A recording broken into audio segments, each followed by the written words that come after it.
UFOs have become fully and completely and utterly mainstream. And no one saw this coming prior to December 16th, 2017 and the ensuing escalation. And I truly believe you cannot put the toothpaste back in the bottle. And those that are saying that the UFO report may be like Condon Report 2.0, as if suggesting that it's just going to make this UFO subject go away and we're going to have decades and decades afterwards where UFOs are just kind of pushed to the side. I think that's not the case at all. For the simple fact that too many people in Congress have been briefed on UFOs already, not what we saw. They saw stuff much more high in fidelity, longer videos, higher resolution, and the like. Not to mention that it has become okay for journalists to start pursuing the subject. And I think a big reason we did not have a lot of progress within the UFO world and forcing, so to speak, the government to be more transparent is because journalists saw this subject as radioactive and they wouldn't get near it. But that's starting to change.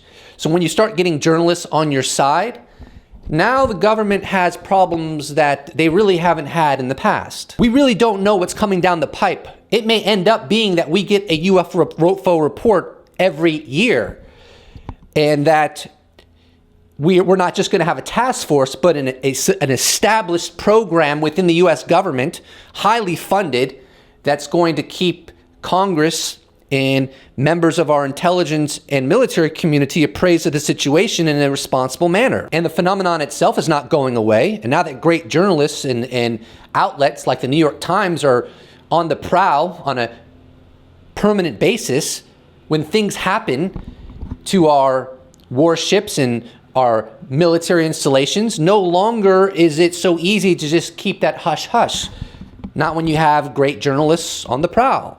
See, I see it like a wave that is coming. You know, you're sitting out in the lineup and you see a wave coming, right? And you start positioning yourself because you want the ride of your life. Now, some people are saying, oh, that's not a wave. That's a mirage. Well, let them say it's a mirage. I see a wave. And that wave is coming. And once it comes close to us, we're going to look up and be like, dang, that's a big wave. That ain't a mirage. I'm working on some disclosure updates right now, and I know that I'm behind, and I admit that. But disclosure updates are dear to my heart. I really enjoy putting a compilation together covering some of the major points of historical value and interest that have occurred in the recent time.